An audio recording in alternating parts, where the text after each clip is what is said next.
This conference is being recorded.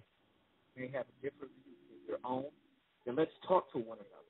Let's reason with one another on a scriptural discussion with the Son of Man. A live broadcast every Sunday at 12 noon on TV 33, FM 88.1 WHBR, and Comcast Cable. So why don't you call and let's discuss the Holy Bible, and if you have one, the Holy Quran, and come to an agreement about the Holy Scriptures and their true meaning. So tune in to a scriptural discussion with the Son of Man every Sunday at 12 noon right here on TV 33, FM 88.1 WHBR, and Comcast Cable.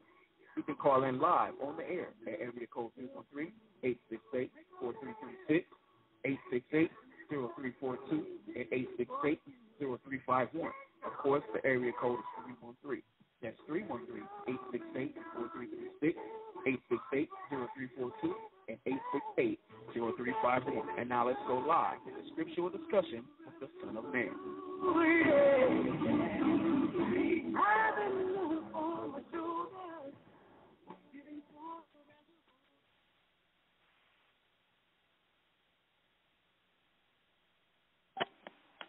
In the name of Allah, the Beneficent, the Most Merciful, the Truthful, and the Most Just, I greet all of you once again with the greeting words of peace from the Lord of the worlds. May Allah's Salam Alaikum.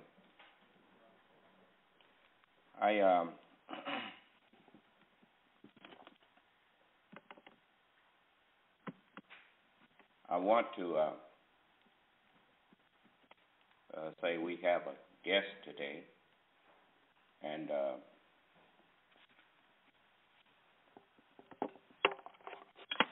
we met him through another guest that we had, Miss Houston. Celeste Houston, and pardon me, let me get my glasses.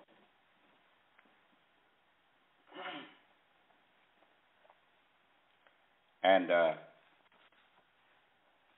because you heard me ask her to put me in touch with others who think like her. And this brother that we have today, I've had one brief conversation with him. He's out on the West Coast, and we share the same barber, Brother Sultan.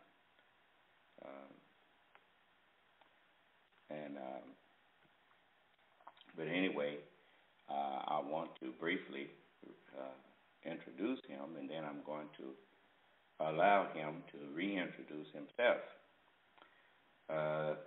Sir Keith Holman. He's a fashion and costume designer to the stars. And in May of this year, Mr. Holman held a small exhibit of a few of his archives and costumes from Michael Jackson, Miss Elizabeth Taylor, Neil Diamond, Lionel Richie, Janet Jackson, Heavy D, the Nicholas Brothers, Dorothy Dandridge, and his Wizard of Oz archives, including some from the late Jack Haley Sr.'s estate. And this private event was a wonderful success, and the guest list included Robert Baum and Tony Nicholas, to name a few. Costume designer Rhett Turner was also in attendance with some members of his design staff, and Mr. Holman is lining up future dates for more exhibits in several museums across the country and then eventually overseas. He is also in the process of gathering images and stories for a coffee table book of both his designs and those of the late legendary designer Bill Whitman. That said, he has decided to put Miss Elizabeth Taylor's jewel turban up for auction next year, with part of the proceeds going to the Elizabeth Taylor AIDS Foundation and AMFAR, as they discussed a few years ago while she was alive. It will be an honor to do this in her memory. Keith Holman has also recently been interviewed for a documentary movie called The Slipper, where he discussed costume collectors, the ruby red slippers from The Wizard of Oz, his connection and collection. Also, by the way, if you didn't understand, that was plural, his collections and connections. Also, he just recently filmed an upcoming episode to the Smithsonian channel featuring some of his collections being shown and some being sold. Keith Holman has recently been asked by a city official to head up the fashion and costume section of a new up-and-coming African-American cultural center and museum in the conceptual stage, now in Orange County. And I'm familiar with Orange County and all of those areas. I grew up out there.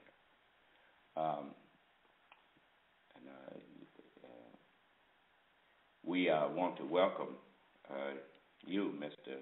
Holman, Sir Holman, and I'm told that that's not an honorary title, and if you care to, you can share with us how you received knighthood, and what. Then we will go into other things. Mr. Holman, are you there? Is he in the room? Hello. Yes, sir. I first want to thank you for that wonderful introduction, and it's so interesting hearing your work when you're used to just working all the time, and you don't, when you think about it, you don't really think about it, you just do it.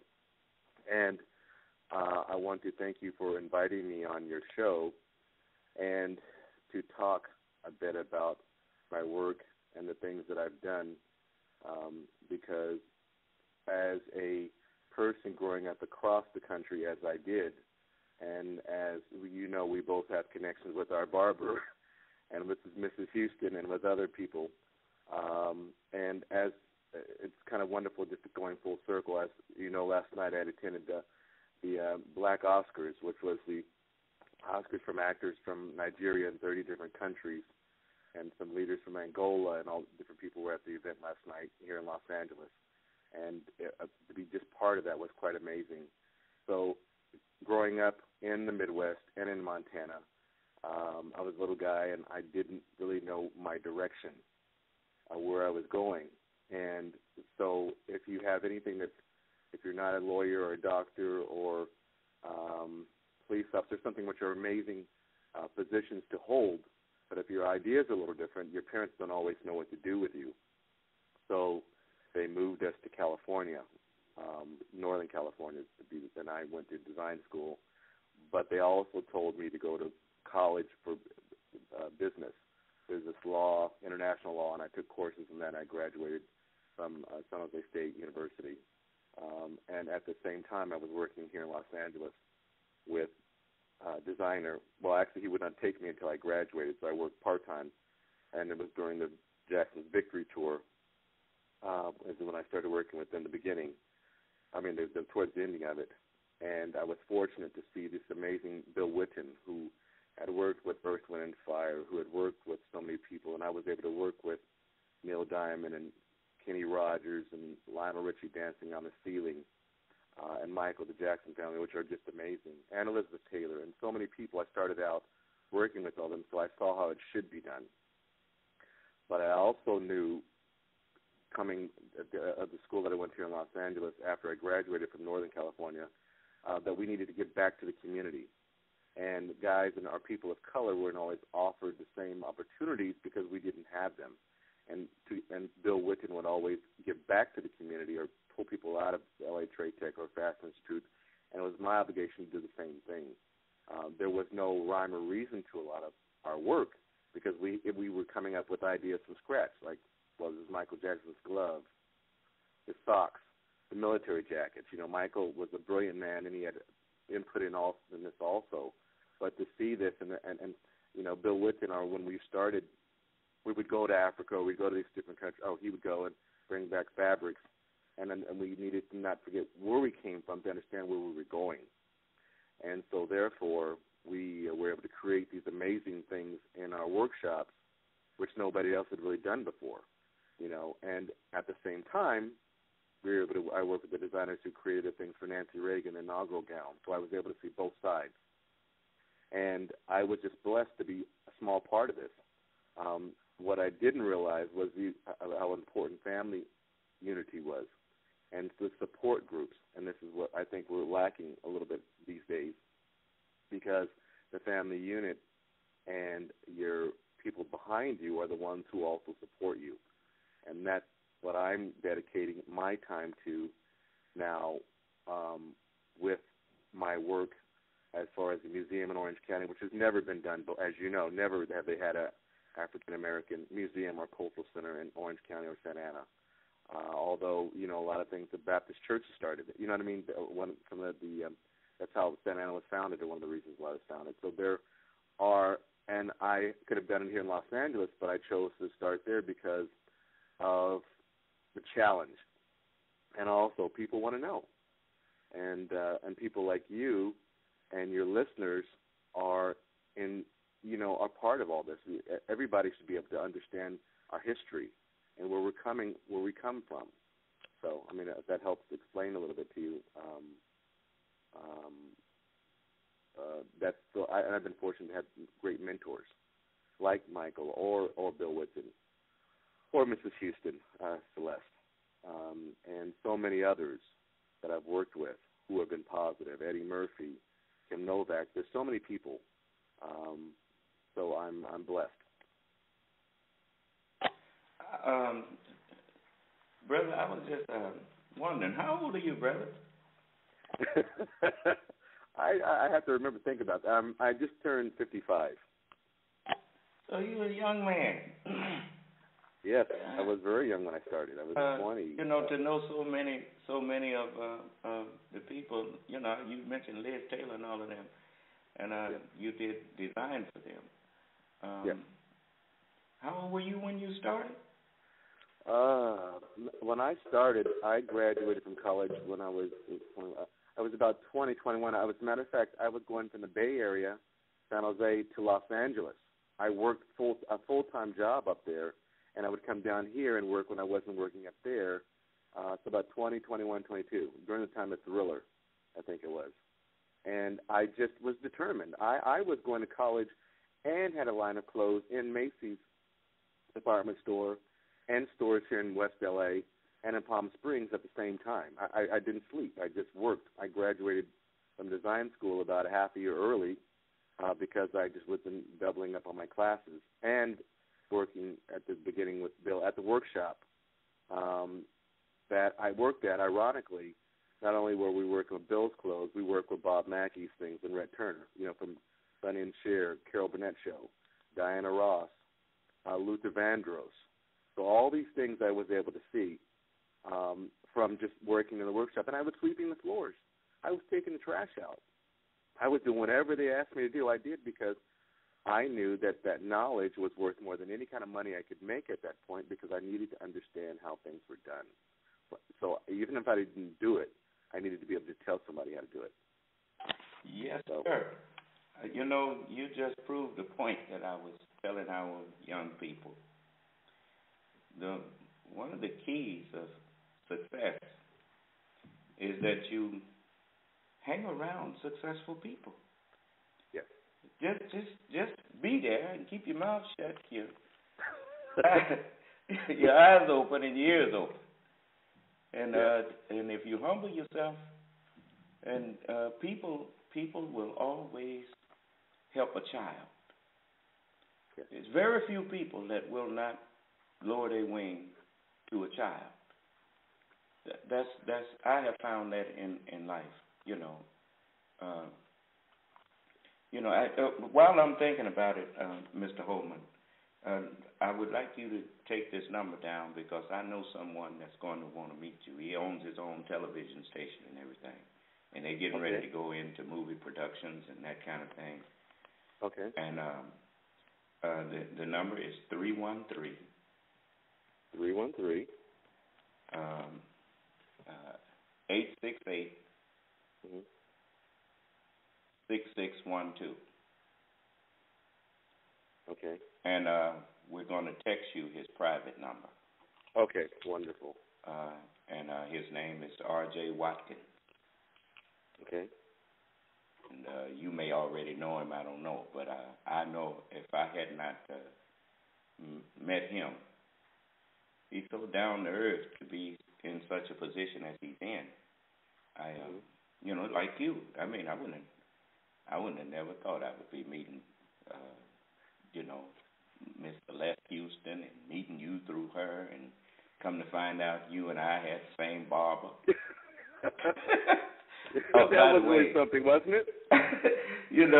Sultan, he thinks the world of you, brother. I think the world of him also. He's a wonderful guy. You somehow by marriage related to the Honorable Elijah Muhammad. Tell us about that. Well, I tell you, this is really interesting. It kind of goes back to the beginning. I was raised Catholic, as my mother was Catholic, and my father, my stepfather, who raised me, actually I should call my dad, since I was 3. His daughter, Judy, married Nathaniel Muhammad, and her name was turned to Haria Muhammad. And so we grew up with them, but now they were much older than us. And so, during the 70s and 80s, well, in the 70s when we lived in Missouri or Kansas City, we were closer with them. And the grandchild, the Grand Darish, and they came to live with my father, or came to live with us out in California. So we were able to understand, even though we were raised Catholic, understand about Judaism, about about Islam, the Nation of Islam. So we were always around all of this, and so that's why I've always been open to so many different religions and all that, because our parents always taught us to and took us around different parts of the country, and had us in books all the time to understand things, and took us to different churches and temples and mosques to understand, and had us around people, so we would always have a broader understanding of not just our little island we lived on, but a bigger part of the world. So that is how I was connected with him. And as a matter of fact, I think I asked you recently I've kind of lost contact with him lately, that we would get us back in contact with him. And but he's an amazing man. The Honorable Elijah Muhammad was an amazing man. That was a very interesting time in my life when we were growing up. Well, once again, we were about 20-some-odd years difference. So I was a little guy, little kid walking around looking at him. I was, 8, 9, 10 years old. So I didn't totally understand everything, but my parents tried to, put us around and to explain things to us. And that's why, I am so blessed and humbled by all of this. My cousin was the first 4-star black general, General Chappie James. And so we had other different leaders in our family who our parents, even while we were in school, went back to school themselves, into college, and got A's and worked full-time and took care of us. And so they said, well, if we can do it, you can do it. And whether it's Nathaniel Muhammad or whoever else in our family, or Chappie James, Chappie James, the late, we always had people to look up to. So we were kind of blessed. So we were a little more unusual than a lot of other people, family members, because we had so many people around. And we were always seeing things that I guess a lot of other people were not privy to. My parents, while we were in Kansas City, and formed an organization, I think it's called Metropolitan Citizens for Prison Reforms, where they took a lot of women who were in prison of color, of white, of all the different races, and they bought houses for them, halfway houses, so when they were able to get out, they got them clothes to wear. They provided an address so they could, at that time you didn't have a lot of cell phones and what have you, for phone numbers, and an address where you could send where you'd have an address where they could send things back to you. They formed it with Hallmark cards and a lot of other major companies in Kansas City to help them, so when they got out of jail or went out of the prison institution, they would have a place to work at also. So once again, with Nathaniel Muhammad and our other members of our family, they all worked together to try to help. So that was quite amazing. Well, I want to ask you also about the title Sir Keith. When did you get knighted? That was, I believe it was in 2009, I believe it was. I was unaware that was even going to happen because I had been doing a lot of charity work and a lot of work in the community around here and abroad in different countries with helping with food and inoculations and whatever else I could work with. And so I was told about it, and I kind of didn't really believe it. And so imagine this kid, it was probably one of the youngest people that was there, sitting with all these people from England, from France, from all these different countries, and you sit and you just look around and going, wow, this is the person who did this or invented this. This is the Klaus Nobel with the Nobel Peace. I mean, all these people. And this little guy like me was sitting there, and I thought, wow. And when you kneel and you're knighted, I think you saw the pictures of it, you just are humbled. And I think that instilled in me to even do better work than I had done before, because I thought, wow, they're getting me, and I was probably the only person of color there. Not that it mattered to them, because they went more, when you deal with royalty, they're going more on the deeds you do, more than the color. It just so happened I just was so taken back and honored, and it was just it was surreal. It's like I was in a movie when that happened, and I didn't,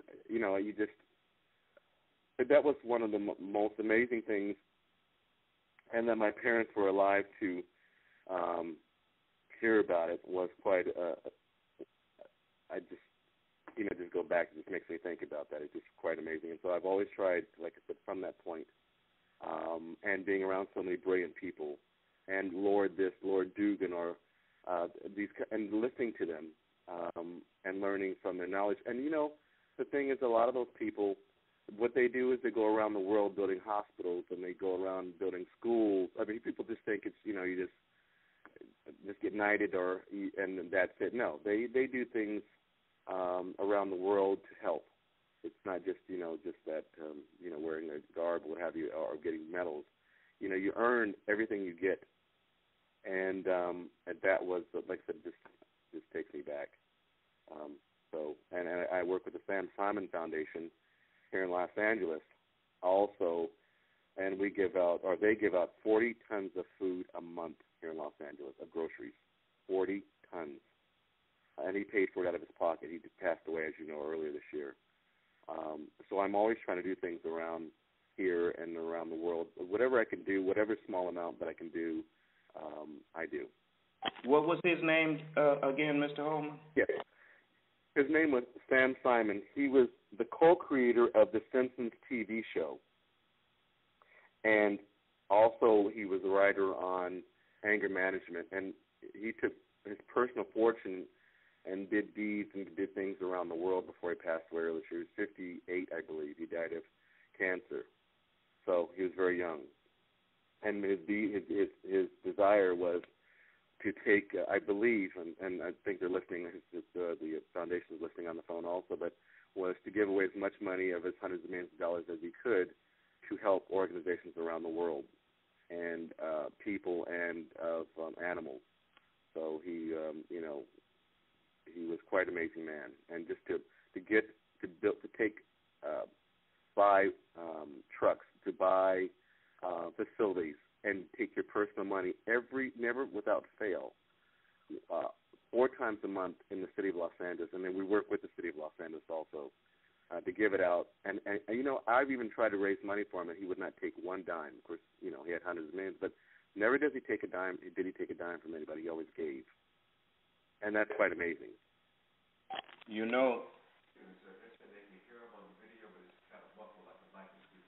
You say it's too muffled. Just a moment, Mr. Holman. We want to make sure that the microphones are getting right. Okay.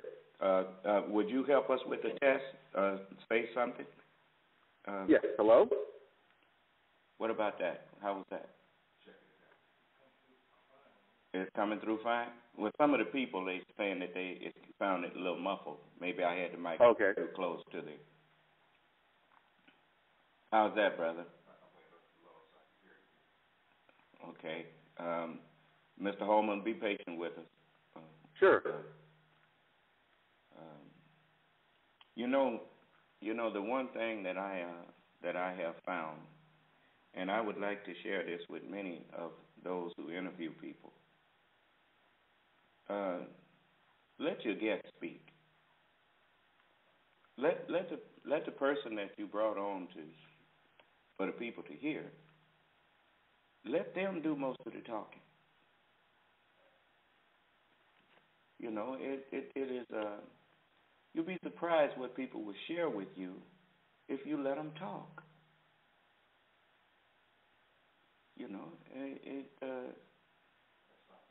That's better. Okay. Okay, Mr. Holman. Yes. Would you please tell? How many countries have you visited, brother? Oh, I didn't even remember. I'm not even sure yet, but it's a few. I've visited, and I've found that what people want around the world is peace, love, a family unity, and hope. Excuse me. Go ahead. Yes, and that's what I found more by traveling countries or dealing with people from, I don't care whether you're in Nigeria, you're in Angola, or you're in the south of France, or you're in the Philippines, where I was at, which was quite amazing people. That was right before the hurricanes and the horrible tsunami and the earthquakes that hit. I was actually working on an exhibit down there. Everywhere I go to, I try to I insist that part of the proceeds of whatever I make go to that city or the country I'm in back, and where I can actually go out and walk around and see it doing something productive. I think that is the key. Like Sam Simon was able to see so many things come into fruition. The same thing is with me, because you can, offer money sometimes, but you want to I want to be part of that. And part of the reason why I am working on this museum in Orange County, or working with the city officials down there, or being offered to go to different countries, or, as you know, some of our things are in the Smithsonian. I was just with the wonderful Mary Wilson recently, and I think she wanted to listen to this now, but she's working on something. She's on the plane right now. But with the Supremes, she's another one who helped me when I started, because she wanted to preserve her history and the history of the Supremes, and her things right now in the Grammy Museum. So if you all get a chance, go to the Grammy Museum and see her collection. It's quite amazing. Is that a lot of people, as whether it was Heavy D, who was another amazing person. I've been blessed with great people like him, and I really liked Whitney Houston. I've tried to, or New Edition, the guys with New Edition, or Dolly Parton, another amazing lady, is that I'm trying to preserve well, the reason why I'm on and talking this is because I'm trying to preserve a lot of things that might have been destroyed. And when I say that, I mean a lot of times people don't realize that whether it's Little Richard, as I worked with the Grammys when he got his big award and he wore my suit, we try to save things and put them in museums or allow them to be displayed where people sometimes can touch them, not all the time, but they can get up close to things and they can understand that and see the work. I mean, a lot of them, the masters that I work with are no longer here. Bill Whitton is no longer here, Michael Jackson, a lot of the other people. But a lot of people don't always understand the stories behind them. I will tell you this little short story. When I was a little kid, we had left Montana and we'd moved to Kansas City. And my parents always had us watch the Ten Commandments, The Wizard of Oz usually every year, and there was something else, a third movie. And I always thought, I would be this little kid, and I thought, I thought Oz was Hollywood. And I remember the Jacksons came to perform with Lionel Richie at the Commodores back in the 70s, and I was able to meet them. We were backstage with their manager, which was Benny Ashburn of the Commodores. My mother picked food for everybody and brought it backstage with him. And I thought to myself, between that and the Wizard of Oz, I said, well, one day I've got to get to Hollywood. What am I going to do? But my parents wanted me to go into law school, and I went to Washburn University there, which has a great law program. And so I just thought to myself, somehow I'm going to get there. And I came to Los Angeles. I did not know that the woman who I would eventually work with, before I worked with Bill Whitton, mother was the woman who actually created the ruby red slippers for the Wizard of Oz, the one who made them. And she was a Latina woman, and she was on the side of the stage all the time, picking up the sequins when Judy would dance or whatever, and they'd pick them up and sew them back on the shoes. That's why there was a few pairs of shoes because of that.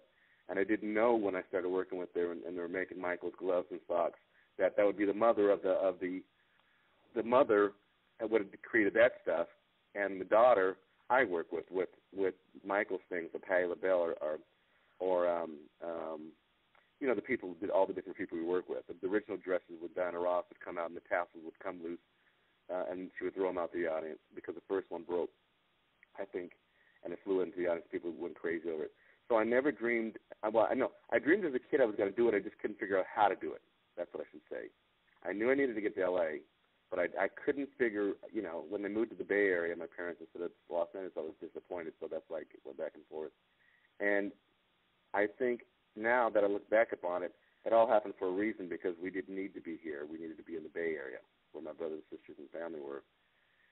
And so, I'm just now as coming full, at 55, looking back upon the history with Michael or with New Edition or Johnny Gill or Mary Wilson, who helped so much, or Eddie Murphy, or all the other people who helped me. It's been a great time, and like I said, preserving things now. I mean, still creating wonderful new things. I've got new projects that are coming up. They're amazing also. But I don't want us to forget or have things thrown away that could have been preserved or people to see, because sometimes that little inspiration for a young child is all they need to be able to dream and know that there's somebody else who kind of thinks like them. Well, Mr. Holman, it's one thing that I remember the Honorable Elijah Muhammad taught me, that civilized means to teach the knowledge and the wisdom of the human family of the planet Earth. And the one thing that I have noticed among the people who are, wealthy in the sense of having not to so much worry about where the next meal is going to come from, where not having to worry about so much as losing a job or that kind of thing. Mm-hmm. Have you observed how easy to get along with the majority of people are when they are not burdened with all of those worries? It's interesting you say that because some are, and some I think when you're blessed with a positive way of life and a good energy, whether you have a lot of money or you don't. But if you're in a good mindset, I think, of course, the money does help. Don't get me wrong. But I think the positive spirit is what even gets you farther. Then, but the dream, like Mrs. Houston taught me or helped with me, or Mary Wilson, who did not remember that she wanted to pull a lot of people of color or people together to designers. I have recently reminded her of that. I think that when other people come before you, like your people like yourself, or people like the Honorable Elijah Muhammad, or the Pope, or whoever, that they, there's. I think sometimes we get so competitive with each other, and we're trying to top each other, but we should help each other. If somebody needs something, I'm usually there for that. But and the people who I've worked with, or who I choose to deal with in this point in my life, and I've always tried to, are usually are kind of like-minded. I do realize I've worked with some people that have been not that easy to work with, but a lot of times you never know. One of the things I think is you never know what somebody's thinking in their head or what's going on with them. Is the record selling? Is it not selling? Is there a problem with the record company? What's really kind of going on? Is it a family issue or this and that? Part of the deal of a designer, or at least for me, working with people successful, or their albums are going up or they're going down, or the TV shows are going up or going down, is trying to understand what's kind of going on with them. Now, I don't need to know the personal details, because people ask me about this person or that person, and I just say I was hired for a job to do this or that. I'm creating this. I'm not into their personal whatever they do, except that sometimes it does affect if you don't understand what's going on with them, And when people are successful, as you're saying, whether it's monetarily or just with their careers, I believe it can be sometimes easier, because they don't have, like you said, they don't have the normal stresses, but they have stresses on their own. But they realize, like you said, to be successful means you want to be around other people who are doing the same thing, or you're learning from. And so, yes, on one hand, what you're saying is true. On the other side, it depends on kind of what's going on with them at the same time too. Well, that's one of the reasons why I want to. I've found that if you can help a man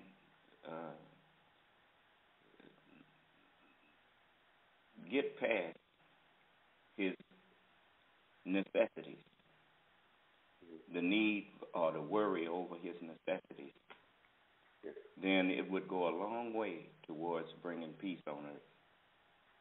Yes. And listen to people, just like, look what we've learned just from listening to you. Oh, thank you. You a lot of times we cut off our own blessings. It's just like a closed fist. Won't nothing get out, but can't nothing get in. Mm-hmm. But a closed mouth leaves an open ear. And, if we learn to listen when successful people come around you. Listen. People don't mind sharing their success. Look at the man that you told us about, that you couldn't even give him no donation. Yes. All he wanted to do was give something back. Yes. The trouble is, when people who want to give back, when they come to you to try to give you something, they need to have witnesses around them, lest you go back and accuse them of something they're not guilty of, just so you can haul them into court to bring something against them. Yes. Wealthy people they are actually, many of them would come and help. But many of them have been so gun shy of it because of false allegations and all that kind of thing. because True. people want to pick your pocket. Yep. But we can change the world. There's a whole lot of things that can change if we would just start talking to each other and listening when the other person is talking. Mm-hmm. You know, it's many things that I would maybe like to ask you, but I would much rather you share with me some of the things that you deem important that would help many people. You know, and that's why I'm some of the other things. If it's something else that you had in mind that you wanted to say to this audience, I would like you to say it. And I thank you, and I still would, if you are certain questions that you think can help people, I would definitely be open to talk and discussing that. I will just say this: it is very disheartening at times, as you know. Well, the next time you come to Los Angeles, and if you have time, I would love to bring you over to the city, to the Tony Nicholas, who's Bayard Nicholas's, or the Nicholas Brothers office, who works for the city of Los Angeles. I would like for you to come to one of our food drives. And when you have 400 people waiting in line, or we give out 400 grocery bags of vegan food, you know, or fresh produce, and you see these people waiting in line in our own country and in Los Angeles, we're blessed that we have Mr. Simon or other programs like the Food Bank or whatever to help people. At the same time, you know, this is I believe one of the greatest countries in the world. But there should be no need for, and I don't want to get political or anything, but there should be no need for people hungry. You cannot give people jobs. It's hard for people to focus or to do their homework, because the little kids or even adults, if you are hungry, if you don't have clean clothes, if you don't have clothes, period, or shoes. So I believe, you know, I mean, I love the amazing things that we've created that are around the world now that I've done, or collectors have wanted, or I've gotten, or whatever, and or you see in museums, or, well, you know, it's all over the place, from Macau to whatever. I love that. At the same time, I am also concerned, or I also realize that I want to help these people understand that there are places for them to go to for food. Now, we're already up to our limits already, so we really can't take hardly anybody else. But, and they're trying to get more fun, you know, now that Mr. Simon has passed away, they're working on new things. But at this point, you know, the thing is, there are a new generation of these kids are people that are going to be taking care of us when we get older, and need guidance and need help. And need, you know, back years ago, I was blessed to have both of my parents, my mother and my father, and a wonderful stepmother, and a wonderful dad. You know, I mean, father and dad. You know, my stepfather and my father. So I had four that were on me. Some people don't even have one anymore. You know, and they're hungry. We were blessed to pretty much have everything we wanted. But you know, in our house, it was either when we grew up. It was either when we graduated from high school, you either go to college, go in the military, get a job, or get out. There was no in between, laying around not doing anything. Once again, we were fortunate, and we had good people around us, like my sister's brothers, older Haria, and Nathaniel. So we had people around us that we were extended family with my mother's side and my father's and all that, and my father. But a lot of people don't have that. So I would like to see more people mentor people, and I would like for the people to separate, if they can, when people are offering funding or money for universities or schools or whatever, no matter what their personal, I should say this, because I'll probably be skewed for this, but I believe you separate the person from what's being offered to help the community sometimes, if that makes any sense to you. I'm agreeing with you that we should we as a society, the American experience, especially for black people, we are in a unique position in this country, having suffered so many things. Mm-hmm. When I say suffered so many things, many people equate suffering with the just one meaning. I mean, being mistreated and all that kind of thing. But suffer in the sense that it was meant in the Word of God, Mm-hmm. means experienced. Everything in life is an experience. That's what life is. It's experience. We have experienced so many things, and if we don't sit down and just whine or cry about it, but learn from it, then we are in a unique position to fix what's broken in this world. Mentoring, for instance, you brought up mentoring. We should take that to the next level.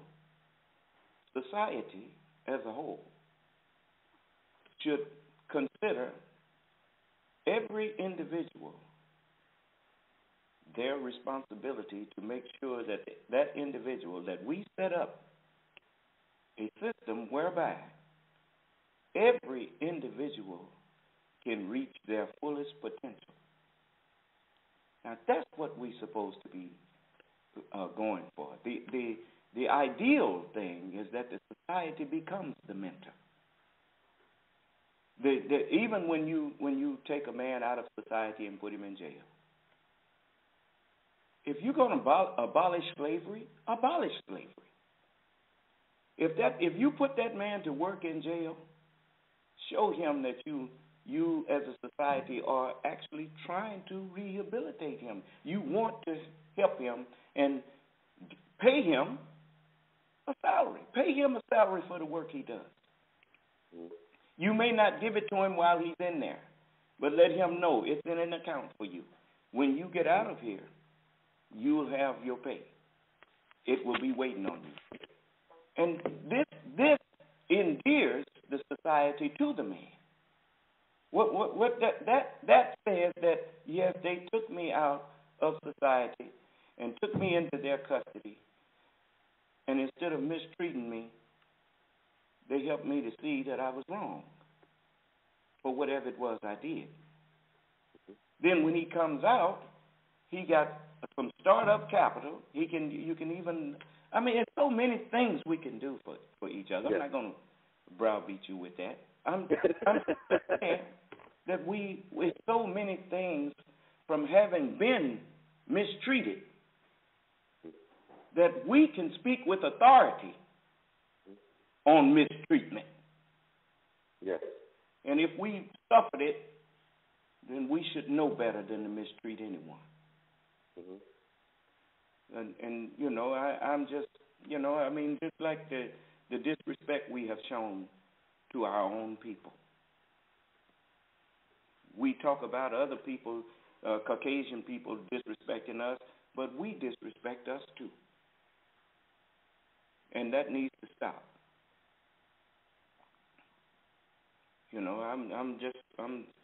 I'm so proud of President Obama. I'm so proud of you, brother.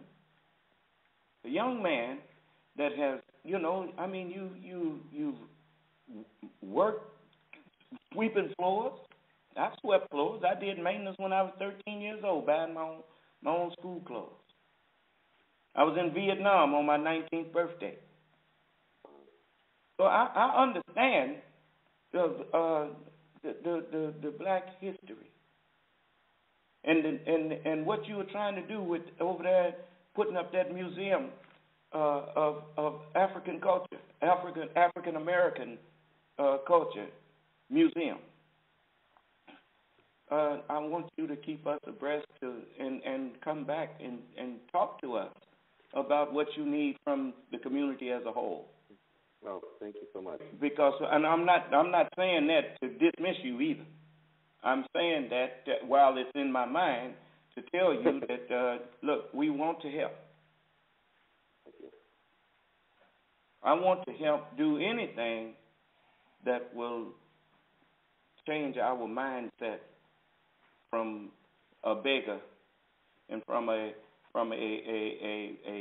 person of hopelessness to an entrepreneur, to a person who, as the old saying goes, the going has been tough.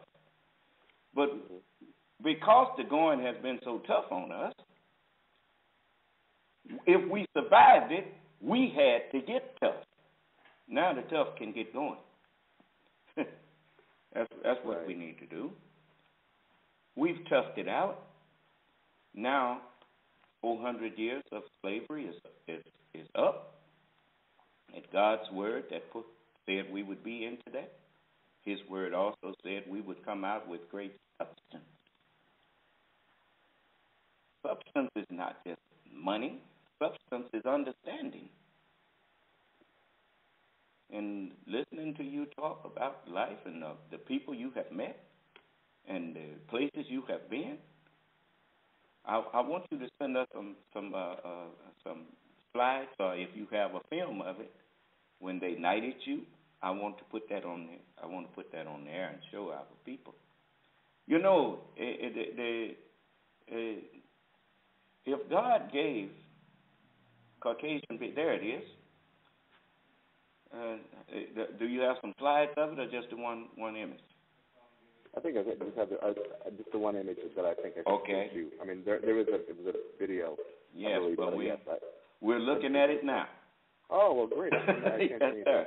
And I want our people to understand something. Don't resent the fact that when God gave people rulership over you and I, don't resent that. If God saw fit to put us under them, then he did it for a reason.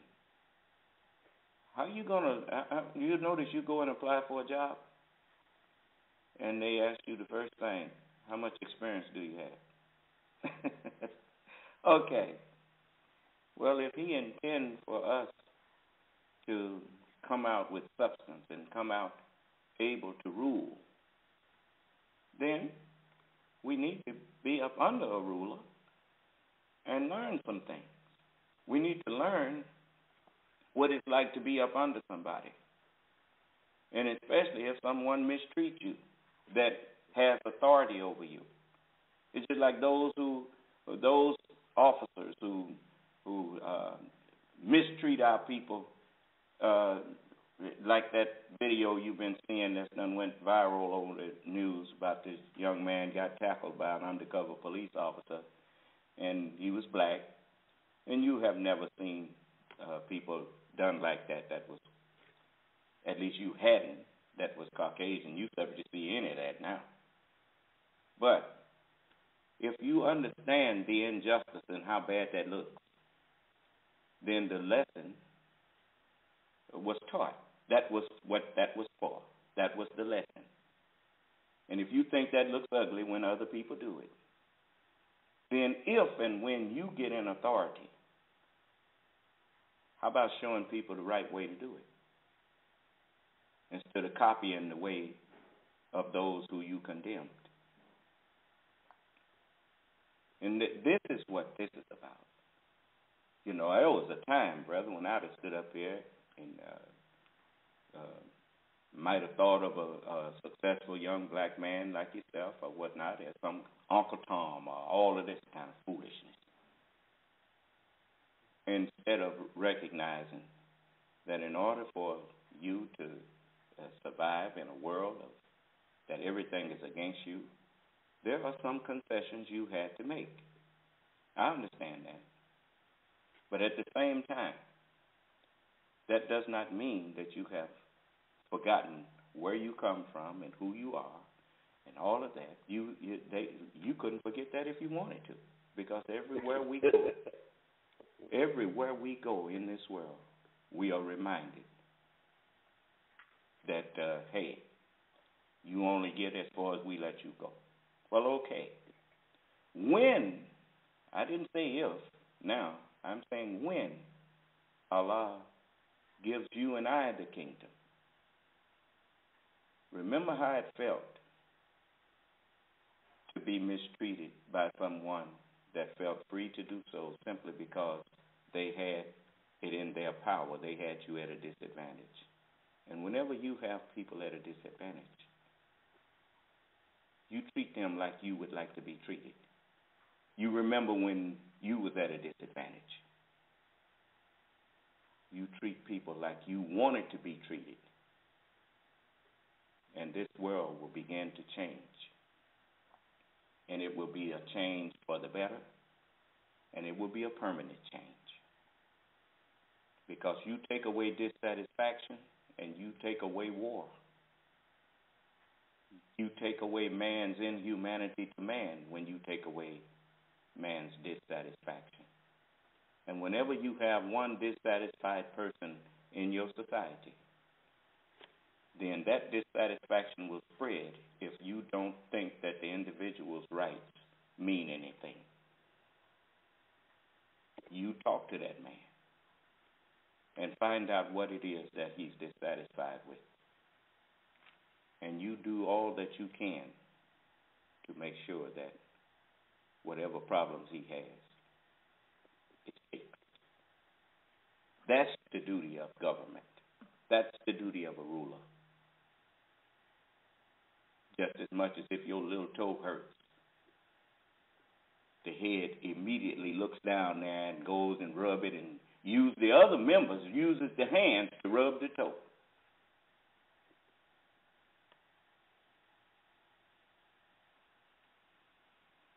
And so, but I ain't, this is your interview, brother. I'm just, you. Well, I'm just listening. You're amazing. And I want to say this. I wanted, before I forget this, I talked to one of the officials in the city of Santa Ana, and he wanted me to let people know that not only because of the Baptist churches down in Santa Ana, but also because due to the military bases, that the African-American community was centered itself around down there. And there's a special woman down there. Her name is, I've not met her yet, but I'm looking forward to it, Dorothy Mulkey, a citizen down there who was the woman who advanced the fair housing practice to the levels today of back in the day. And I think she's one of the oldest living black African-American citizens down there. And because of her, that some of the practices were changing as far as being able to get into homes or apartments and places like that. And so I want to say that that's the kind of people that I would like to, besides not just entertainers, singers, but we need to honor and respect that their paths paved the way for us. Or like Fayard and Harold Nicholas, who in the day when they were at the studio and they signed their, they were the amazing tap dancing duo, and Tony Nicholas, their son, is my dear friend. When they were going to move the studio, once they signed their contract, and they weren't even served in the restaurant there, and their father, and the head of the studio was horrified when he found out that he had signed these big stars, and they wouldn't even serve him food, and they were leaving. I believe the story is they were leaving the restaurant. The facility there at this movie studios, and he went and got them, and he brought them back, and I don't know if he fired the person who refused to serve him or he made him serve him. And these are the things. You're talking about people. We talk about things that have never been done before. Michael Jackson's glove had never been done before. This woman, Dorothy Milky, did. Before that, you weren't able to live where you wanted to live at. You had all the, when you talk about first and other people, entertainers and people and politicians that we both know of, who were the first to do what they did.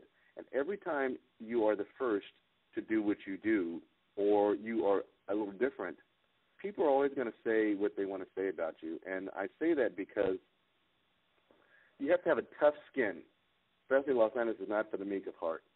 You have to have a tough skin, and also with God above you, that higher power, Allah, whatever you want to, an energy, for whatever you want to say, that you believe in, which it is what it is to different people.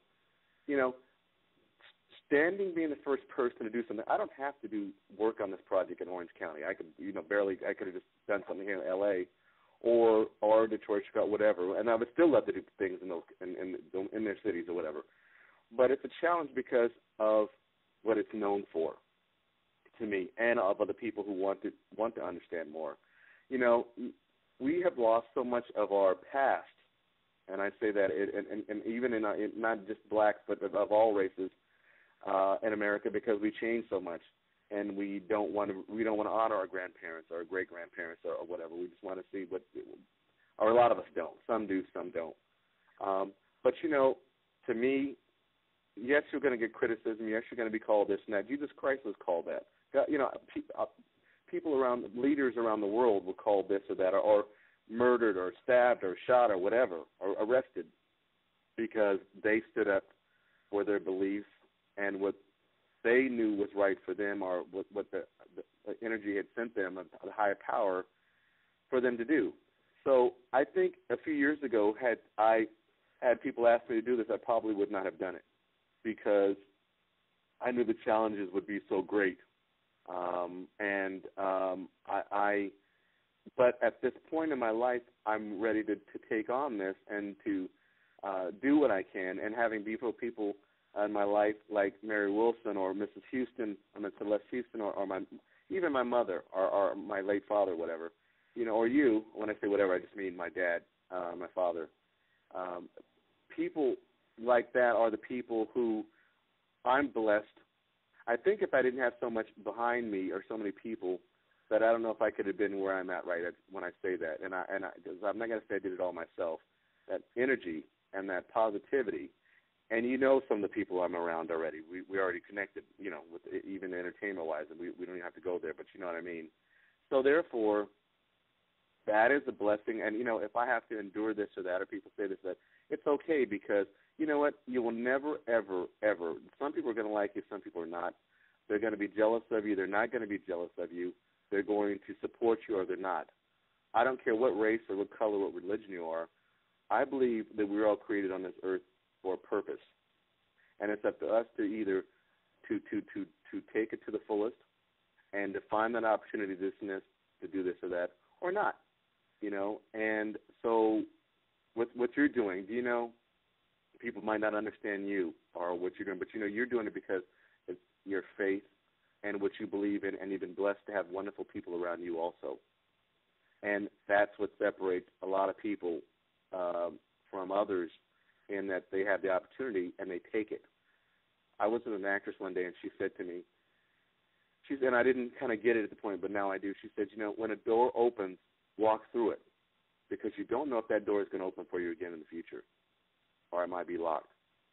And so I believe the only thing that can happen is people are going to say yes or no. And if they say no, then I say go next. And that's my philosophy. And I think probably it's yours also, because you're a very humble man, and talking, I kind of did my little research also, and talking with our mutual friend Sultan and other people, I understood more about you that I didn't know before I heard about you.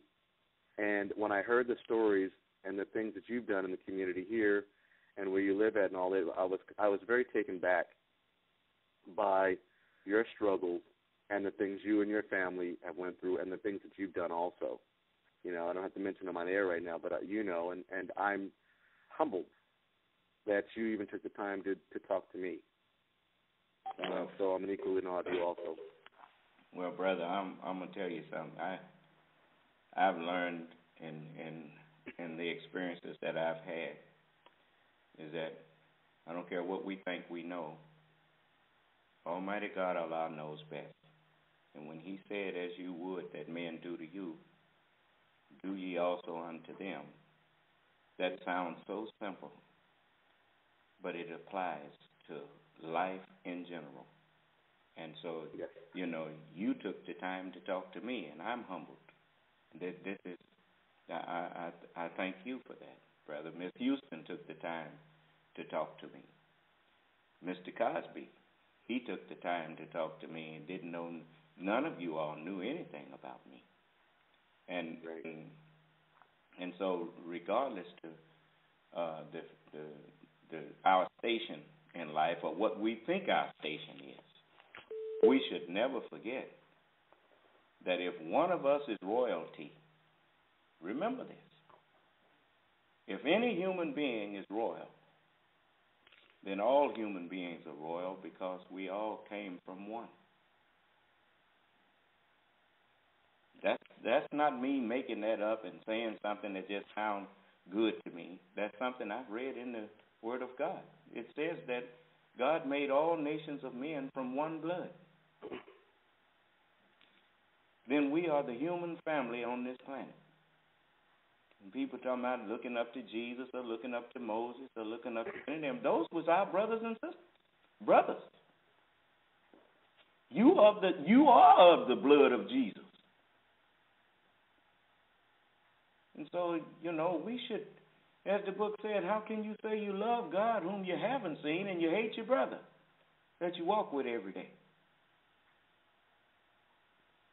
So, I'm through acting on emotionalism. It's time now for us to act on knowledge. And so, brother, I really appreciate you taking the time, when we contacted you, Miss Houston, she was right. She told us that you would talk to us. And, I don't know if you and her talked before, but before we called you, but no, we didn't. I'm so happy that we contacted you.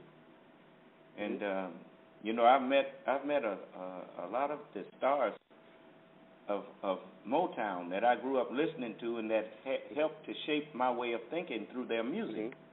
Mm-hmm. And like Mr. Pep Harris, Joe Pep Harris, yes. The Undisputed Truth. Mm-hmm. I was when Mr. Billy Paul was there. Was it this other? No, it was another event that they was having at the station, and I happened to attend. And I was standing up next to him, just talking. Me and him was talking, and come to find out, he was Mr. Joe Pep Harris of the Undisputed Truth. And I was just surprised at how down to earth he was. And just like with all of the people that you have met, you talk to us like we're just brothers. And I really appreciate that, brother. I really do. I'm just matter of fact, you remind me of one of the brothers that's with me. His name is Brother Minka. You kind of look like him. Okay. But it's just nice.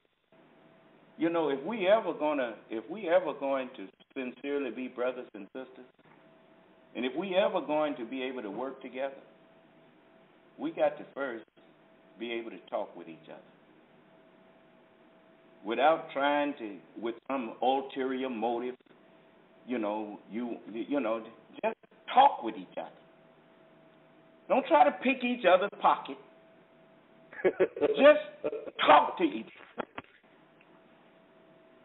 Don't try to. Don't.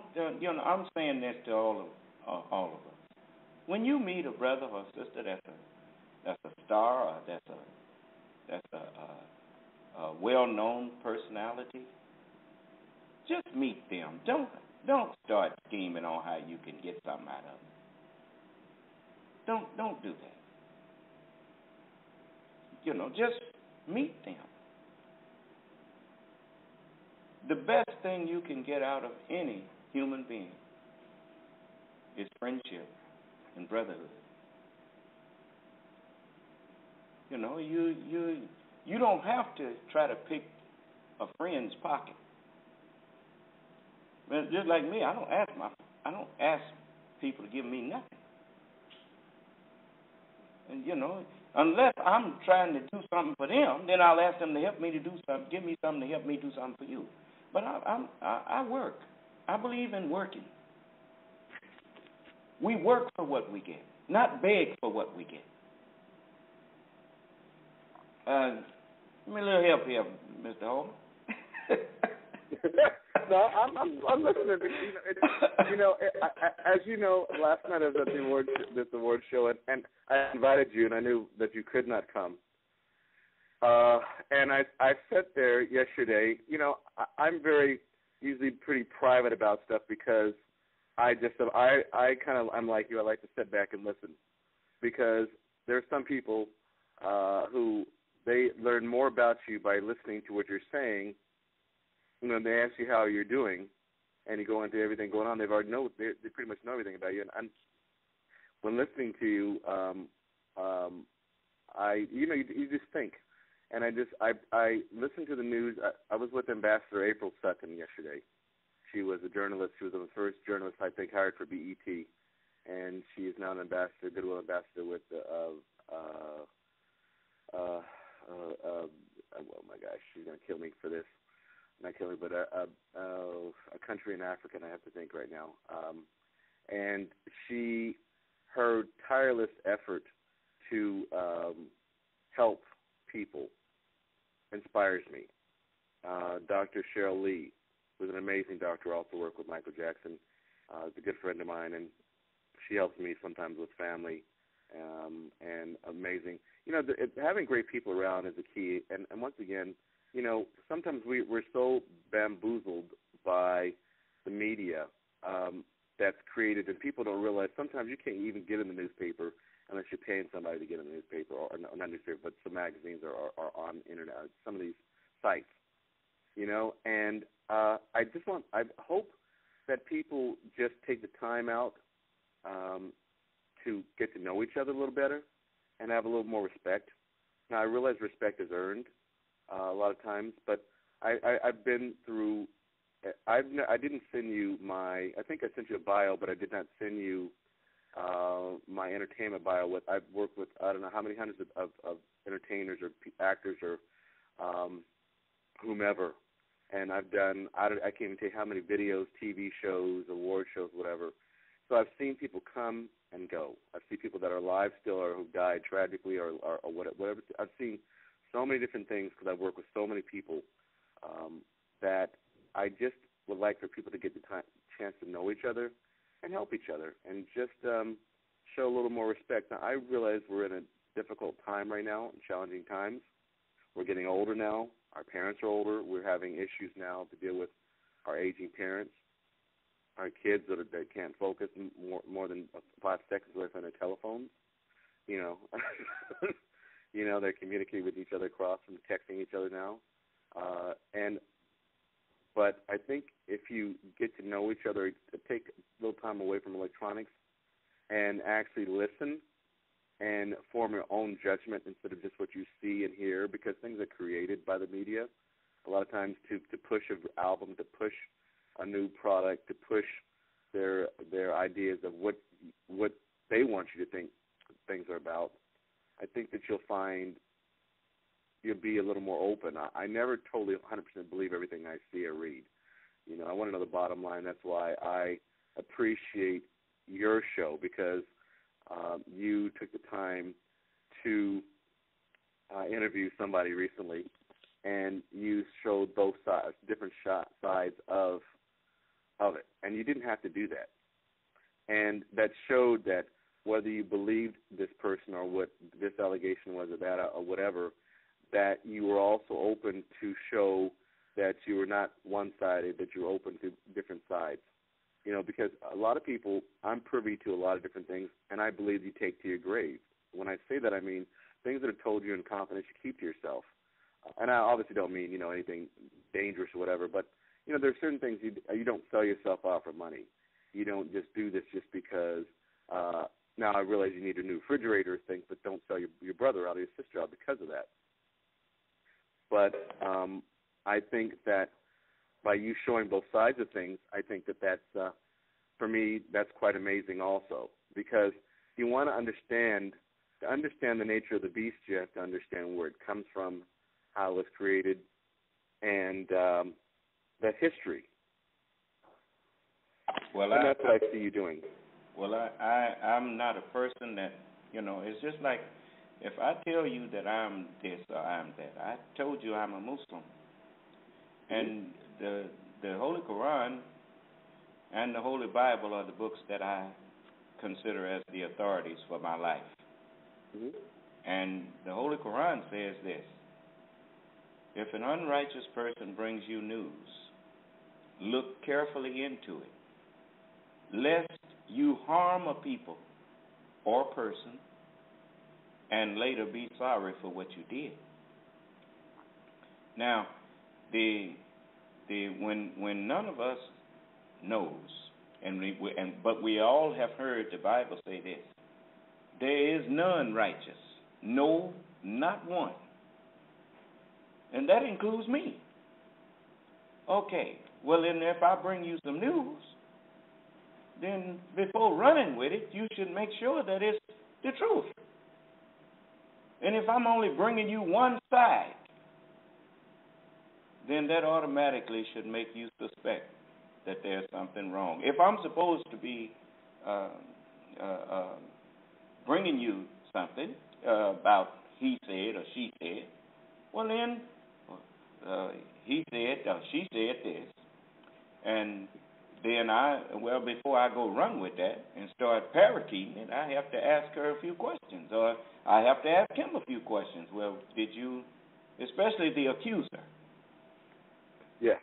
If you accuse a person of something, then you should have some evidence, because that's the first thing I'm going to ask for is, okay, that's what the police ask for. If you go and accuse a person of something, they will say, well, okay, where's the evidence that he did this? Because the district attorney is going to want some evidence. You can't just say, you got to have some witnesses or evidence that this was done. And then we can determine whether it's something that needs to be looked further into. And so that's just, brother. I'm not going to just run with something somebody tell me about you, especially if it's something evil. People don't generally volunteer good stuff about you, but they'll volunteer some evil stuff. And generally it's somebody who don't like you.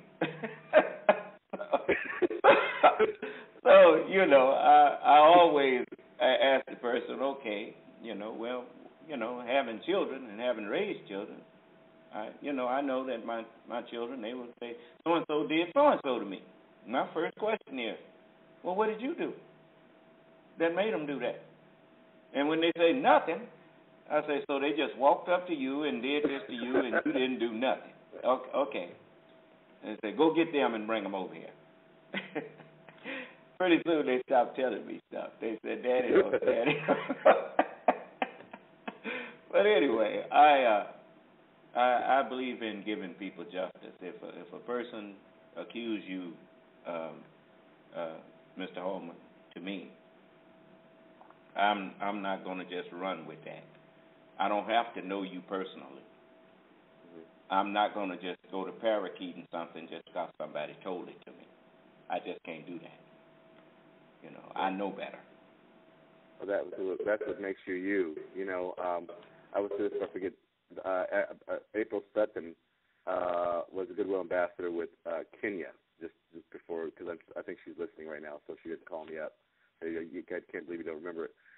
When I was growing up in our family, because I come from a military background, my parents, my father, and my dad, my stepfather, both were in the military.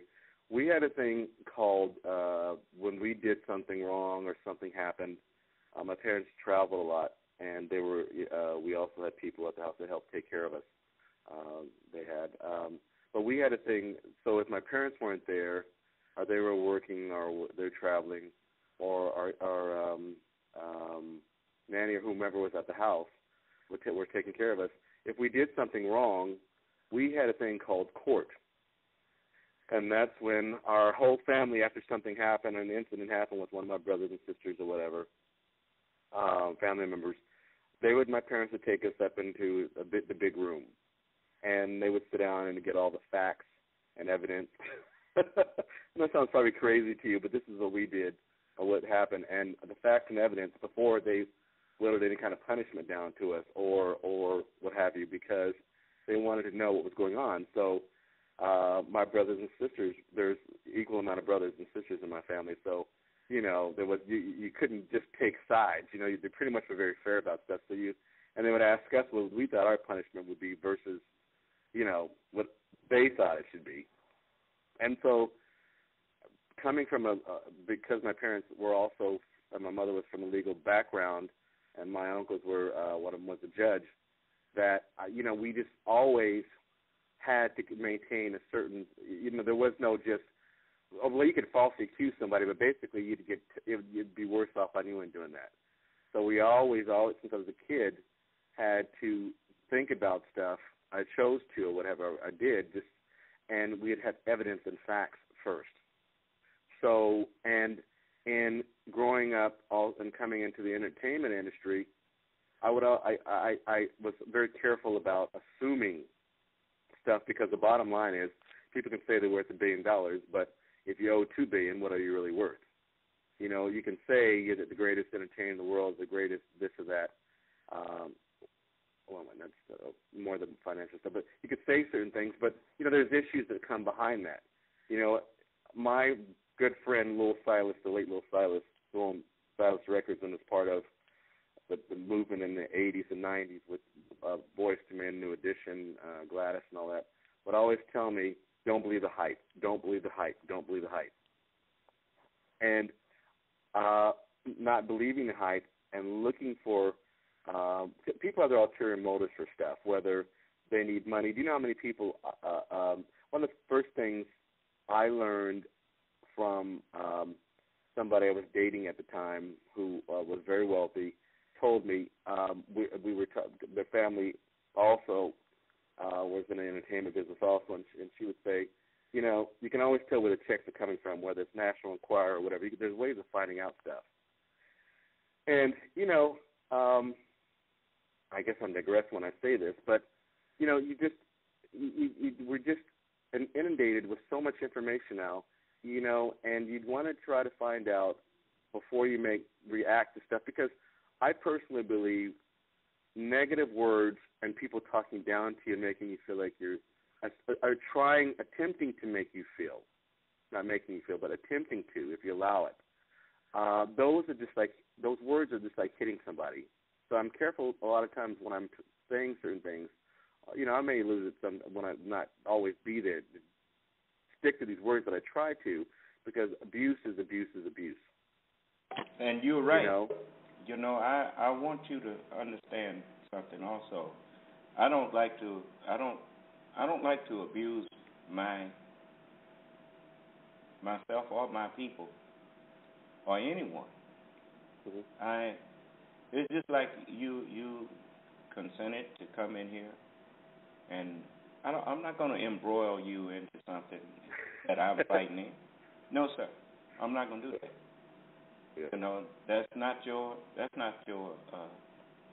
just like when we was over in Vietnam, and somebody. And now I wasn't a Muslim. I wasn't a practicing Muslim when I was in the Marines, and that went off. When I was in the Marines, I was just out of high school, and when I got back stateside from being over there in Fubai, stationed in Fubai in the 3rd Combined Action Group, they call it 3rd CAG. When I came back home, I didn't realize how much I had grown up from just what I saw, and But we was in the rec room shooting pool, and they was talking about Muhammad Ali. Cassius Clay. Some people would still call him Cassius Clay, and Muhammad Ali. And now I was thinking while people was talking. I used to like Clay. That That's what I was calling him to, Clay. And but I like the fact that he talked and backed up what he said. And so some of the people were saying he should have went into the service like he was ordered to do, like Joe Louis did, and so before I knew anything, I had said, well, I thought that's what I was here for, so that he would have a choice. Oh, and wow. And so that conversation stopped. I noticed didn't nobody else say anything, and I just went on and forgot all about it. But I know now that Allah gave me that to say is because, look, everybody, I can admire. It's just like, I'm amazed that you, being such a young man, could do so, designing clothes and stuff for people that we take for granted, that people come out there and they just got on something, but we never see behind the scenes who made that form, who made all that possible. And now I'm talking to a black man that has been a designer for costumes and for clothing for people that were famous. And, now, I don't expect you to be out here preaching. I know you. That's not your, and I'm not going to pull you into that. No. No, sir. You are doing what you need to do. You're doing what you need to do. It's just like Miss Houston and even Clint Eastwood. I wish I could interview him, but I was thinking about what he did, and what he said to people about when you vote for someone. And he said in so many words that if you don't like a person, if you don't think a person is qualified for something, you don't have to vote for them. And politicians, whether they realize it or not, he said they work for us. And he told them, and he was talking to his people, and he was talking to them righteous, man. They act like we are their servants when they're supposed to be our servants. And I think a lot of people heard him. And I'm just I'm thankful that you have so many that think highly of you, brother. And black and white people, they have helped you. Brown and yellow. And I thank them for that. I thank them for honoring you. Over in England, people saw the picture of you being knighted by the Queen of England. Well, it's not a small thing, not in their sight. And in any civilized person's sight, they don't do that to everybody. And so they honored you, they honored us. It's just like even when our president went to England, and I'm not saying that they have totally clean hands now, but because the first 200 years of our slavery wasn't to the United States. It was to England. That's what people don't realize. The United States came to birth in 1776. Before that, it was the colonies of England. But anyway, when our president went over there, when President Obama was making a toast to the Queen, and they started playing the song that God Save the Queen, that is we say our country, tears of peace, but that is actually God Save the Queen that they just changed the words to. And the president kept making his toast until he saw that everyone else had, they had stopped. And so he gradually set his glass down, and he just stood there. And what made their points go up with me was that, none of the British newscasts that I saw made fun of him. They just said nothing about that little slip because they know that if he was not aware of that custom, that wasn't his fault. If they were going to do that, they should have made him aware that whenever that plays, everything stops. But obviously they hadn't made him aware of that, so that was a slip on their part, not his. But back here in the States, many of the news people was trying to make fun of him, and they didn't know. Yeah. Right, but he wasn't aware, and when he became aware, he stayed presidential and just eased it down, and when it was over, he continued his toast. Mm-hmm. And I was just amazed at how well he has wore the title of President of the United States. Just like I'm proud of the way that I want you to know that you makes me proud. And well, thank you. It's nice to see our people in dignified, not just a role, but exercising dignity, and that is something that we all should emulate. Right. We should all emulate dignified black men and women. That's the proper role model. No cursing and swearing and talking all up under our sisters' clothes and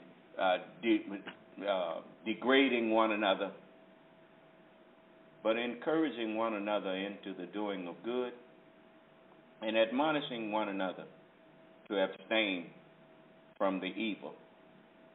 And that is what being a Muslim is to me. That is what Allah's word says to me.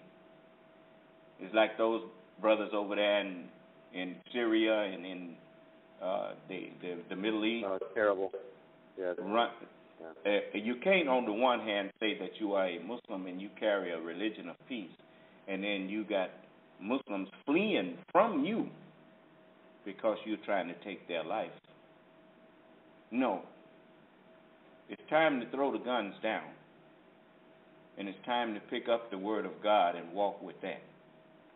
Let his truth march on, and put them weapons and stuff down, and stop trying to kill each other and making the producers of those weapons rich while you murdering one another. Now that's me talking. That ain't. I'm not. And a matter of fact, I haven't said enough on that with your presence here. I'm sorry to even bring that up while you are here with me, because I don't want to associate it with something that a lot of times people blame you for what somebody else said. I don't want nobody blamed for what I say. Well, I will say this. I will say, when you talk about President Obama and the situation with that, I was getting a medal, and I was sitting next to some people from, I believe they were from Russia or Ukraine. It might have been Ukrainian. And the lady asked me, the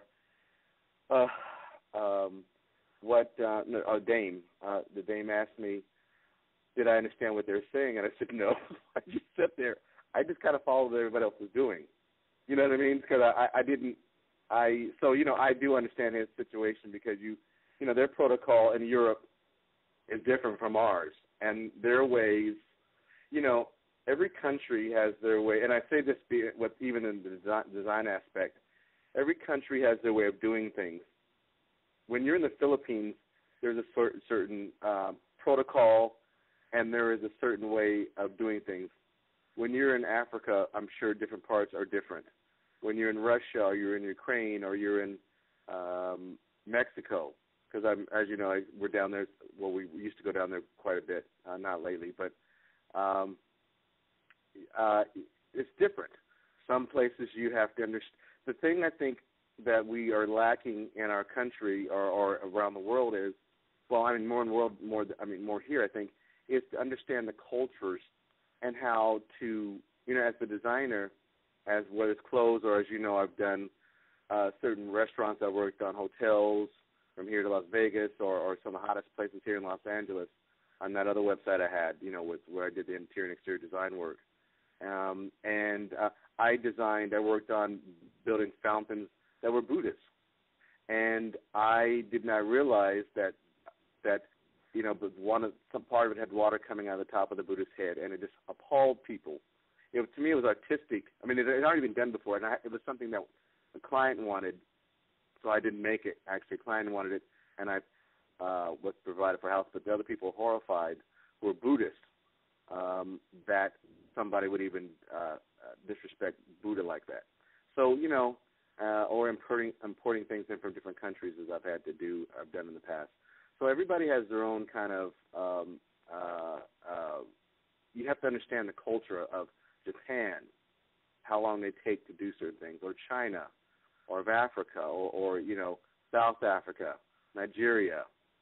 Last night I was with so many people, and, journalist April Sutton, ambassador, now does the Diversified Tea events she has here, galas, here in Los Angeles, where she invites people from around the world, and she honors them from Africa or from the Caribbean, different, whether they're ambassadors or whomever she has come to the events. They're quite amazing, and I'll have to invite you to one time. And, the culture of how you even prepare to meet somebody. A lot of times we get into situations, whether clothing, you design a certain color, a certain design, that people wear because of their beliefs, which is understandable, or you do things that are, because we don't know any better. We only think that we are in this country, or a lot of people think that this is, you're only allowed what you if you don't, I'm trying to, how to say it. I know what you were trying to say. From your experiences are what you see. Yes, I understand exactly what you're trying to say. Most of us, we don't have tolerance for what we don't understand. Correct. And this is the one thing that the American ideal is supposed to have taught us. Correct. Is to have tolerance for people that may have different views than your own. How do you know whether they are right or wrong if you don't take the time to understand not just what they say and what they do, but more important, what is the motivation behind it? What is the reason that it's said and done? Correct. You see, and that's what it took me some time to learn. It took me a long time to learn that, brother. That it's not enough to just hear what a person hear about or hear what a person says, but you also need to look into why they say it. So not just see what a person does, but why are they doing it? It's just like I can talk to the Ku Klux Klan, man, and have a civil conversation with them. Because if you want a person to stop being at war with you, and you want to make peace with a person, then the first thing you have to do is come to the table of reason and find out, well, okay, what is it that I'm doing that bothers you? And if they are a reasonable person, then when they tell you what you're doing that bothers them, if you can change it, it's just a simple matter of, okay, I won't do that no more. And I'm for peace, which means that I'm willing to make peace with people. It does not mean that I'm nonviolent. Does not mean cowardice. Nonviolent does not mean that you won't fight under any circumstances. Nonviolent simply means that I will not be the first one to start a fight with you. But I have not said that I would not defend myself. And never make the mistake that my nonviolence means that you can do whatever you please to me, because that's not that dog won't hunt here.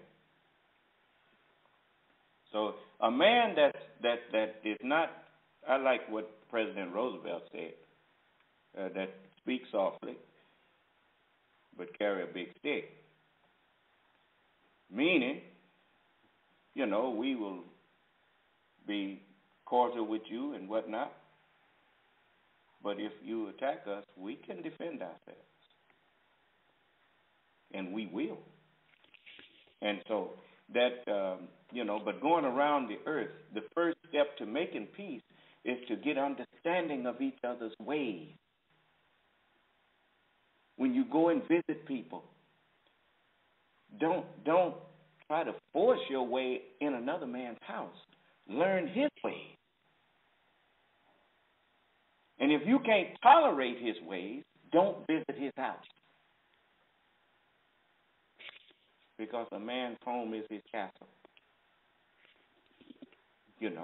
And if you invite someone to visit you, learn their ways and their customs.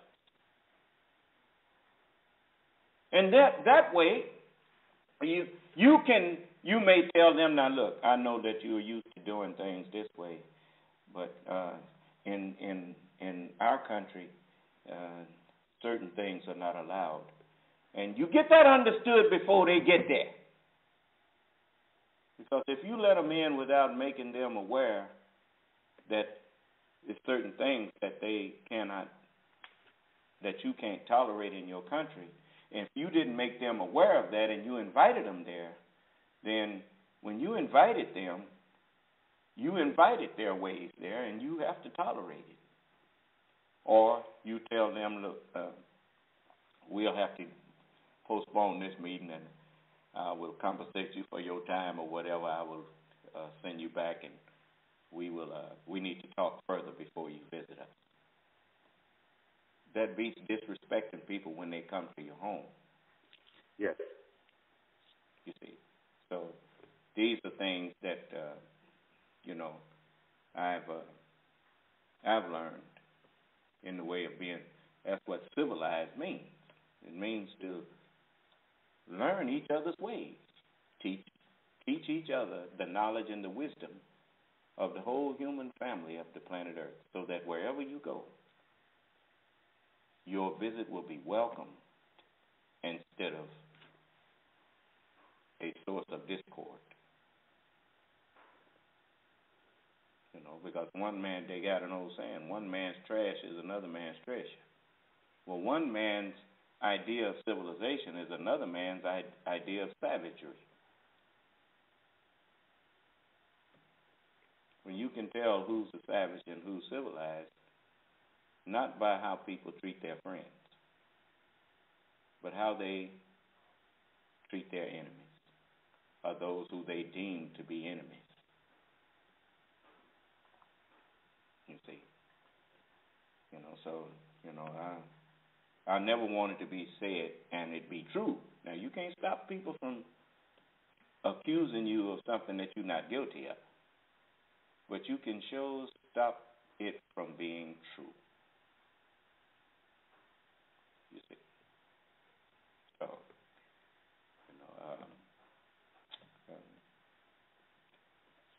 Sir Keith, I agree with you. I want to let you have the last word on that. Well, thank you. And first off, I want to thank your listeners, and thank the wonderful people here in the United States of America, and the people in Europe and the countries that I've dealt with, and I hopefully will deal with in the future. And I will also say this, whether it's from Russia or China or Japan, wherever I've been, or I've worked, the people I've worked with, or where I've gotten awards or been knighted from any of the countries, I will say that, what I've learned recently through dealing with different people and issues in family and senior citizens, all this is, people are always going to say what they want to about you, and they can accuse you of this, they can accuse you of that, or they're jealous. You always have to understand the ulterior motives. Are they mentally balanced? Are they not? Did you really do something that people don't approve of? You used to get away with doing certain things, to do certain things, but now with media and Twitter and this and that and all these other things that I don't think are in the best interest of people in general, but they're here to stay. But I will say that you can't help what people are going to say about you or they're going to do to you. But what you can do is to change the way you react to what they say and they do to you. And that's the key to me. I can't help somebody that snaps or does this or that or says this, but I can help how I'm going to react to what they want, their expectations of my reactions are supposed to be. I can choose to engage in this, or I can walk away. I can say, hey, I've been there before. I'm not going there again with you, and stop and disengage in a way that's not, harmful to you or the other person. And I think that is key. And also, everyone follow your dreams. Yes, you're going to have down periods. Yes, you may eat top ramen or whatever other kind of food or beans. Not I like that anyway, but whatever. Yes, you may go without sometimes, but there is no, for something that your dreams and you believe in, you're going to have to pay the price for it. And are you willing to? Are you willing to go against the odds to make things happen? There's amazing opportunities in this country. At the same time, there's a lot of hindrances behind things. But to go for it, what's the worst thing that can happen is you fail. Then you pick up yourself and get up and do it again. And the opportunity you're inviting your listeners to, and you don't have to be sitting here doing what you're doing right now, but you are, because of your love for mankind and their people, that are Muslim and that are not, but just that to understand. And I think that's a blessing, and I'm just happy to be here, and I thank you for this time with you. And I hope that we have affected one life in a positive way. Two would be great, but at least if one, then we've done our job for the day. Well, I'm in total agreement with you, brother. We if we have any kind of advantage, then we should all. I'll go back to that proverb that I saw on the Twilight Zone, where this man was about to commit suicide, and he was a teacher. He was a professor, and he thought that he hadn't made any kind of difference, and he was standing before this statue that had an inscription on it, where it said, "Be ashamed to die until you have won some victory for humanity." And that statement is, to me, was a very deep statement, because humanity it does not denote any particular nationality or race of people. Humanity actually denotes character. Just like man's inhumanity to his fellow man.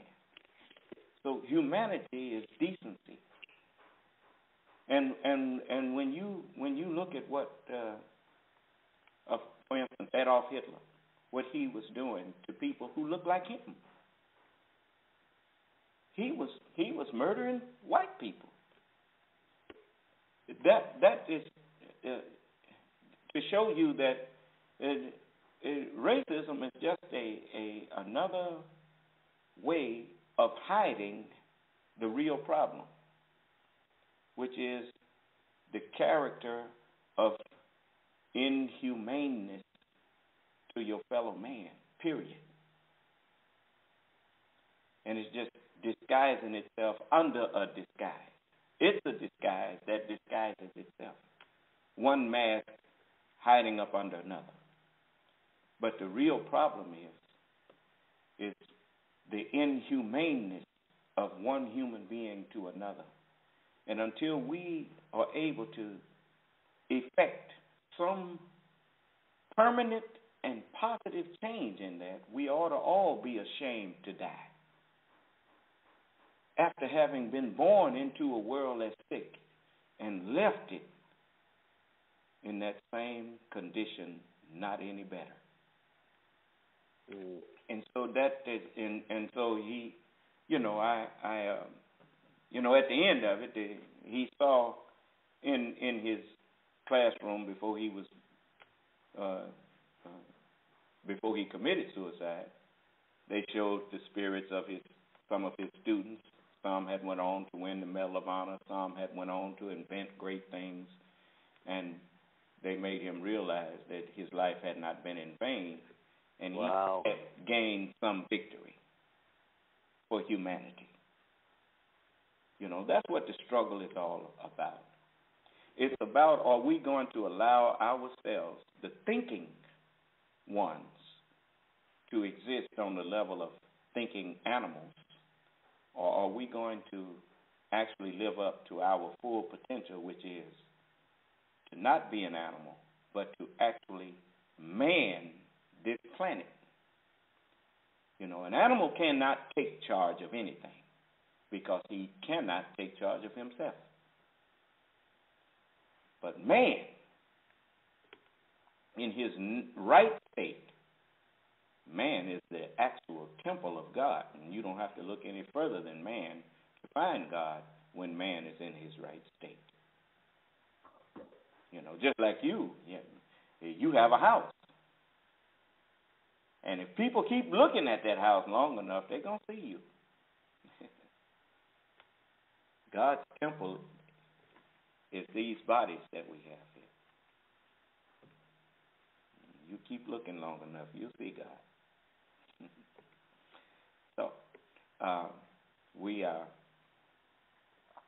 so blessed and happy that you took these 2 hours to talk with us, brother. We've been on here a couple of hours. I noticed. I do.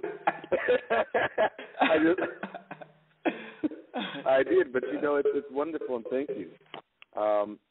I think, I know that there's something positive that's come out of this, and we have done something proud for our ancestors and the people that will probably come after us. And I think that this is I know that I have a good feeling from all this, and that's the key. Just like we were introduced Mrs. Houston, Celeste, her wonderful ranch with her horses. Just like she named one after me, and it touched me. The little guy was born with green eyes. His name is Sir Keith the horse. I know it's not a person, but it's a thing, but it was an honor for me as being knighted and as sitting there being able to serve others as I've been served before and to talk to people. And I think that I know that is one of my purposes, or part of my purpose in life, is to help others and see somebody even so higher than I've done. So I once again, I appreciate this in these 2 hours, and I will, when you come to Los Angeles, please let me know, and I would love to take you and show you around to some of the things that I'm working on, and some of the community outreach programs and all this also, and take you to the Grammy Museum to see Mrs. Wilson's, Mary Wilson's wonderful Supreme exhibit down there also, which just gives inspiration, shows class and what's going on in the 60s and 70s and all this, and 80s when they were performing and what have you. And I'm just so proud of her also, and people like you who you give inspiration to the community. So thank you so much. Well, I thank you, brother, for coming on and sharing with us.